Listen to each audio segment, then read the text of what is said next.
اب سننے والوں کی بات سن لیں کہ قرآن مجید نے کیا فرمایا کہ اب جب ایک بندے نے قرآن مجید پڑھنا شروع کر دیا تو اب اس کو سننا کیسے ہے۔ اب ذرا سنیں کہ سننے کے تقاضے کیا ہیں، کہ قرآن مجید کو سننا ہے تو کس طرح سے سننا ہے۔ تو رب ذوالجلال نے یہ بھی ارشاد فرما دیا کہ فَإِذَا قُرِئَ الْقُرْآنُ فَاسْتَمِعُوا لَهُ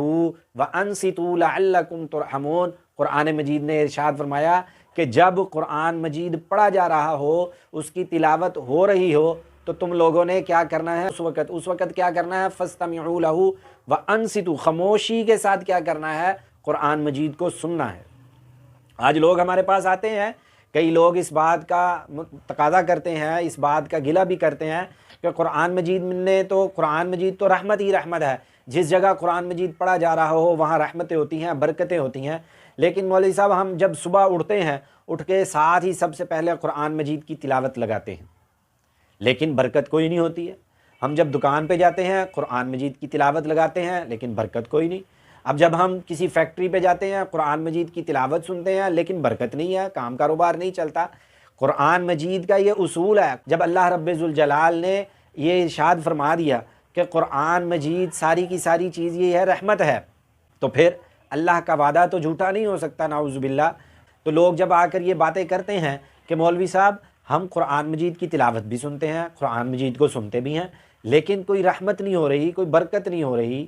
تو بات یہ ہے کہ ہوتا کیا ہے۔ قرآن مجید نے ارشاد فرمایا کہ فَاسْتَمِعُوا لَهُ، خاموشی، فَاسْتَمِعُوا لَهُ وَأَنصِتُوا، جب قرآن مجید پڑھا جا رہا ہو تو اس کو جب سننا ہے تو کیسے سننا ہے، فَاسْتَمِعُوا لَهُ وَأَنصِتُوا لَعَلَّكُمْ تُرْحَمُونَ، خاموشی کے ساتھ سنو تاکہ تمہارے اوپر رحم کیا جائے، رحمت کی جائے۔ اب لوگ کیا کرتے ہیں، ادھر سے قرآن مجید کی تلاوت لگا دی، ادھر گپوں میں مشغول ہو گئے، ادھر قرآن مجید کی تلاوت لگا دی، ادھر جو ہے نا جی وہ صفائی کرنے لگ گئے، اب ادھر قرآن مجید کی تلاوت لگا دی، ادھر جو ہے نا اپنی دکانداری سیٹ کرنے لگ گئے۔ تو قرآن مجید نے تو اس وجہ سے تو نہیں کہا کہ بھئی اگر تم قرآن مجید کی تلاوت لگا دو، جو کام شروع کر دو اس میں برکت ہونا، نہیں، فرمایا فَأَنصِتُوا لَعَلَّكُمْ فَاسْتَمِعُوا لَهُ وَأَنصِتُوا لَعَلَّكُمْ، خاموشی سے قرآن مجید کو سنو، اطمینان سے قرآن مجید کی تلاوت سنو، لَعَلَّكُمْ تُرْحَمُونَ، پھر تمہارے اوپر رحم ہوگا، پھر تمہارے اوپر رحمت ہوگی، ٹھیک ہے نا۔ اب یہ ذرا اصول آپ سمجھ لیں کہ جب آپ قرآن مجید کی تلاوت سنیں کریں، خاموشی کے ساتھ، اطمینان کے ساتھ جب بیٹھ کر آپ قرآن مجید کی تلاوت سنیں گے تو پھر دیکھیں اللہ رب ذوالجلال کی رحمت کیسے نازل نہیں ہوتی، پھر دیکھیں کہ اللہ رب ذوالجلال کا فضل اپنے بندوں پر کیسے نہیں ہوتا۔ اللہ رب ذوالجلال کا فضل بھی ہوگا، اللہ رب ذوالجلال کا کرم بھی ہوگا، اللہ رب ذوالجلال کا ہم پر احسان ہے تو ہے ہی، اور احسانات اللہ رب ذوالجلال کے ہمارے اوپر ہوں گے۔ تو اصل بات یہ ہے کہ ہمیں قرآن مجید کو نہ پڑھنا آتا ہے، نہ ہمیں قرآن مجید کو پڑھنے کا طریقہ آتا ہے، نہ ہم قرآن مجید کو پکڑنے کا، بلکہ پڑھنے کا اور سننے کا طریقہ تو بہت دور کی بات ہے، ہمیں تو پکڑنے کا طریقہ بھی نہیں آتا۔ تو قرآن مجید نے 3 آداب بتائے کہ اگر اس کو پکڑنا ہے تو کیسے پکڑنا ہے۔